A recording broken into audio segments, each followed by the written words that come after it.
विदुर जी ने प्रश्न किया कि भगवान किसी को सुख या दुख क्यों देते हैं? हर जीव कर्म करता है सुख पाने के लिए, लेकिन कोई दुखी तो कोई सुखी क्यों होता है? कारण क्या है? मैत्रेय जी ने कहा भगवान किसी को सुख दुख देते नहीं है, यही तो जीव की भ्रांति है, यही जीव की भूल है।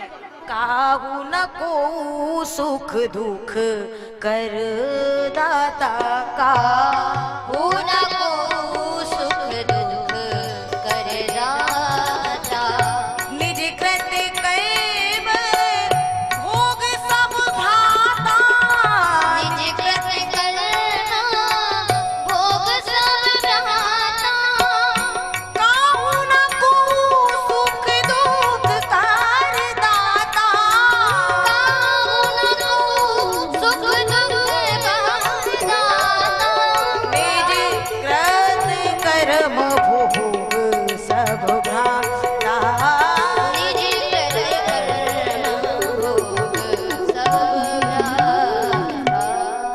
भगवान ने तो अपने भक्तों के लिए हर वो अवतार ले लिया,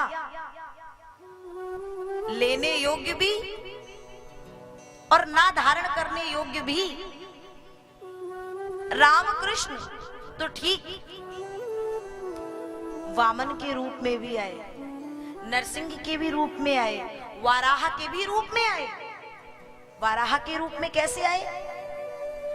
तब यही से बताते हैं, एक बार परमात्मा की इच्छा हुई एक से अनेक होने की, और भगवान ने जल का निर्माण किया, जल में अपना घर बनाया, जल को कहते नार, और नार में अयन बनाया, तो भगवान का नाम होगा नारायण। एक बार मिलकर के जयकार लगाएं, बोलिए लक्ष्मी नारायण भगवान की। भगवान ने घर तो बना लिया, अब आगे की सृष्टि कैसे हो? तो नाभि से कमल उत्पन्न किया, कमल के पुष्प पर विधाता ब्रह्मा की उत्पत्ति की। ब्रह्मा आए, मेरा जन्मदाता कौन है? ये चारों ओर देखने के लिए उन्होंने मुख को घुमाया, तो उनके चार मुख हो गए, और तभी से विधाता चतुरानन कहे जाने लगे। फिर विधाता ब्रह्मा उस कमल के पुष्प की जो नाल होती है उसके भीतर गए कि मेरा जन्मदाता मुझे भीतर मिल जाएगा। लेकिन अनंत समय घूमने के बाद में थक हार करके वहीं आकर के बैठ गए। पता नहीं चल रहा है कि मेरा जन्मदाता कौन है। तो अचानक आकाश से आकाशवाणी हुई, और उस आकाशवाणी में दो अक्षर थे, ता और पा। मानो जैसे आकाशवाणी ने तप का इशारा किया हो। विधाता ने कई वर्षों तक तप किया, और तब जाकर के नारायण ने उन्हें दर्शन दिया, अपना वो विराट स्वरूप दिखाया, और चतुर्थ श्लोकी भागवत का पुनः ज्ञान देकर के कहा, अब आप मेरी आज्ञा से इस सृष्टि का क्रम आगे बढ़ाएं। ब्रह्मा जी ने सृष्टि का क्रम आगे बढ़ाया। पहले सर्ग सृष्टि, विसर्ग सृष्टि, फिर कीट पतंगे इत्यादि, परंतु उनसे कहीं भी ब्रह्मा जी को संतुष्टि नहीं हुई। बाद में सनकादियों की भी उत्पत्ति की। बाद में भगवान ब्रह्मा जब क्रोध में भर गए तो उन्होंने अपनी भ्रकुटी को जो टेढ़ा किया, तो उनके दोनों भ्रकुटियों के बीच से एक पुरुष निकला, जो होते ही होते रुदन करने लगा। कहते उसी का नाम रुद्र पड़ा। और ये तभी आते हैं जब विनाश का समय होता है।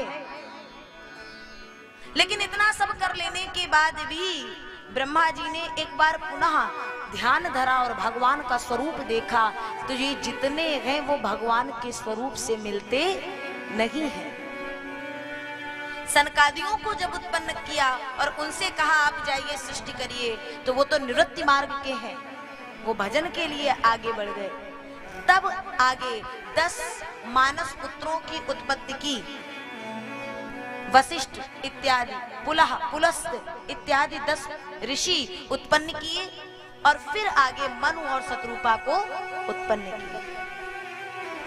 और जब इस सृष्टि का आरंभ हुआ तो हम सब जितने मानव हैं, मानवीय सृष्टि जो हुई वो महाराज मनु के द्वारा हुई।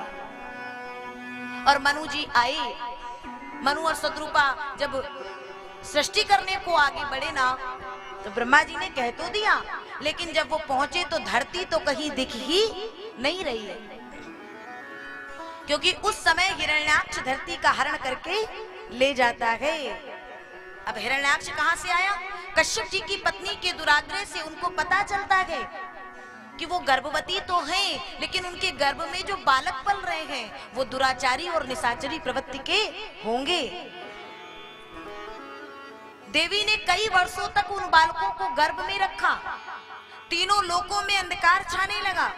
तो कश्यप जी ने कहा, यदि आप इन पुत्रों को जन्म देंगी तो पुत्र तो निशाचरी होंगे, लेकिन आपका पौत्र महान भगवत भक्त होगा। सुनकर के वो देवी ने पुत्रों को जन्म दिया है, और वो पुत्र कोई और नहीं भगवान के द्वारपाल हैं। एतो तौ पार्षदो म्यहम जयो विजयो एव चा। सनकादियों के श्राप से ये जय विजय यहाँ पर आए हैं हिरण्याक्ष और हिरण्यकश्यप के रूप में। हिरण्याक्ष उसमें से पृथ्वी का हरण करके ले जाता है। मनु और सतरूपा जी आकर के बताए तो ब्रह्मा विचार करने लगे। अचानक ब्रह्मा को छींक आई और उनकी नाक से एक अंगूठे के बराबर पुरुष प्रकटा। देखते ही देखते उसने विराट स्वरूप धारण कर लिया, और वही है भगवान का वामन अवतार, जिसको शूकर अवतार भी कहते हैं, वाराह अवतार। एक बार मिलकर की जयकार लगाएं, बोलिए वाराह नारायण भगवान की जय। भगवान का यह वाराह अवतार हुआ, शूकर अवतार। आप लोग समझ गए होंगे कि स्वरूप कैसा होगा। अगर इस अवतार का कभी आपने चित्र देखा हो, भगवान ने एक सेकंड भी विचार नहीं किया, शूकर ऐसा निकृष्ट स्वरूप मैं धारण करूंगा, नहीं। प्रबल प्रेम के पाले पड़कर प्रभु को नियम बदलते देखा, अपना मान टले टल जाए पर भक्त का मान न टलते देखा। अरे ऐसा शूकर अवतार लेने पे भी मेरे गोविंद ने विचार नहीं किया। भगवान गए और जल के भीतर घमासान युद्ध के माध्यम से हिरण्याक्ष का उद्धार किए, और पृथ्वी को अपनी सूंड पे रख कर के बाहर निकलते हैं, और मनु और शत्रुपा को इशारा दे दिए, सृजन करो। मनु और शत्रुपा आए। सर्वप्रथम इनके यहाँ 3 कन्याओं का जन्म होता है। मनोस्तु शत्रुपायां तिस्ताः कन्याश्च जज्ञिरे आकूतिर्देवहूतिश्च प्रसूतिरिति विश्रुतः। आकूति, देवहूति और प्रसूति, जिसमें से देवहूति का विवाह कर्दम जी के साथ में हुआ। कर्दम महान भगवत भक्त गए, भजन चल रहा है।